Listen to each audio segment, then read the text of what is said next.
Bro, I want to take photos, but there's literally nothing interesting around here. Just go and shoot. If you can't find anything interesting, then find a way to make it interesting. Sometimes it just feels like there's nothing interesting around you. But photography isn't just about finding the perfect location. It's about changing how you see what's already there. And when you look closer, even the simplest places can reveal something unique. Look, I get it. It can be tough to feel inspired when there's not really much going on around you. And honestly, I still struggle with that too. I'm not really making this video to teach, but rather to share my experiences on learning to look at things differently and how that has sort of impacted my life. And while it's definitely something I'm still working on, reminding myself to look a little deeper and find beauty in the everyday has really helped me grow, not just as a photographer, but as someone who wants to be more present and truly appreciate the little things that God has purposefully and uniquely created in the world. It's not always easy to change the way we look at things, but I realize that more often than not, doing so opens our eyes to new possibilities we might have never noticed before. It's not about finding something new, but about seeing the familiar in a different light. So a few days ago, I went out for a walk at a local park with my family because, cardio, and honestly, I just needed to touch some grass. I've been spending a lot of my time indoors, which is not exactly the healthiest routine, but anyway, that is besides the point. So I brought my camera along on this walk, even though I wasn't really expecting much. It's a park I've been to plenty of times, and it's just basically trees and grass, which is pretty typical for Australia, so nothing really stood out to me. But this time I challenged myself to look at my surroundings a little differently, so I started taking photos of the little things I would normally walk right past and ignore, and it actually made me notice details I'd never really seen before. Okay, I'm gonna use this photo as an example. Literally on any other day, I wouldn't even consider taking a photo of some random dandelion because I don't exactly think it's the most exciting subject, And honestly, when I took this shot, it was just a very quick and mindless shot. Absolutely zero thought put into it. I didn't even notice this empty stem next to the full dandelion at first until I looked at the photo much later on. But once I saw it, it revealed a subtle story I hadn't seen at first. And it's moments like these that remind me that even the simplest things can hold unexpected meaning if we just slow down and really look.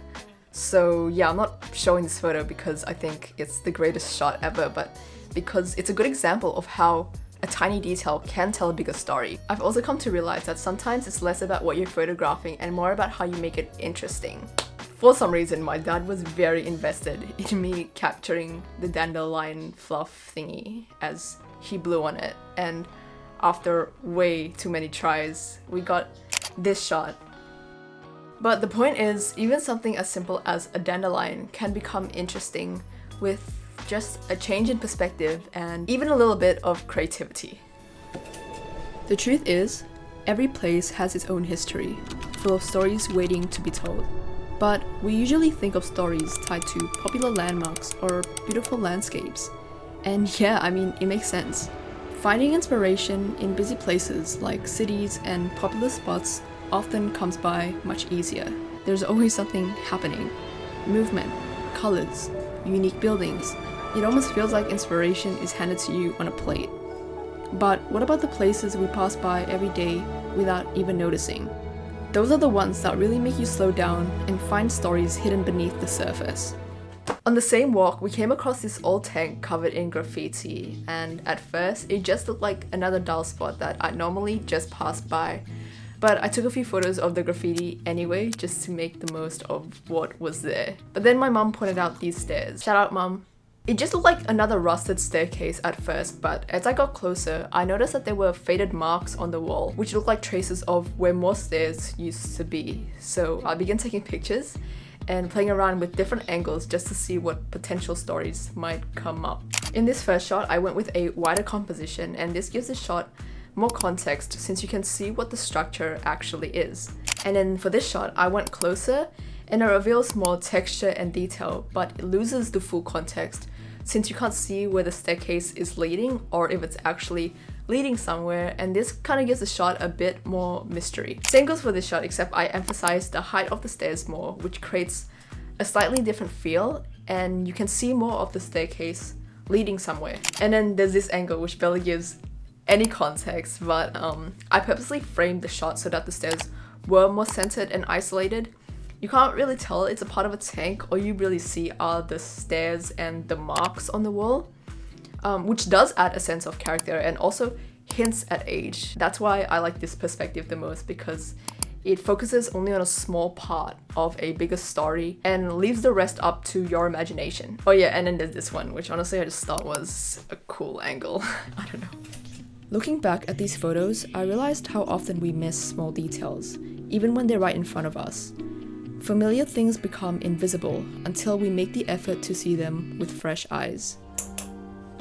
Okay, now let's quickly talk about photo editing. Now, why am I bringing up photo editing in a video about taking photos in boring places? I don't want to be that person that goes on and on about how important photo editing is, but I am going to be that person. And I'll tell you why. When you're shooting in places that feel boring or ordinary, it becomes even more important to bring out what makes them unique. A lot of the times, even the most interesting shots can look a bit flat straight out of the camera. I mean, sometimes I'll take a shot, check it on camera, and think, this does not look good. But then I'll edit it and realize that it actually had more potential than I thought. And I'm not talking about completely transforming the image to the point where it looks unrecognizable. Like, it's not about turning a bad photo into a good one, but about enhancing what's already there and bringing out the details that make it interesting. But also, let me be clear, don't rely on editing to do all the heavy lifting. Like, you still need to make an effort to capture a shot with potential in the first place. Editing just helps it bring it more to life. Here are just a few more shots I took from that day. A lot of them turned out to be wildlife photos, which I honestly didn't expect to capture so many of, but hey, National Geographic if you're watching. Anyway, the truth is, photography is more than just about capturing pretty pictures, but about finding meaning in the everyday. And look, sometimes you're not going to get the shots you were hoping for, and that's okay. It's all part of the process. What matters is just being open to seeing things in new ways and being okay with not always getting the perfect shot. And you know why? Because you're having fun with it. Thank you so much for watching. If you enjoyed the video, don't forget to like and subscribe, and I'll see you in the next one.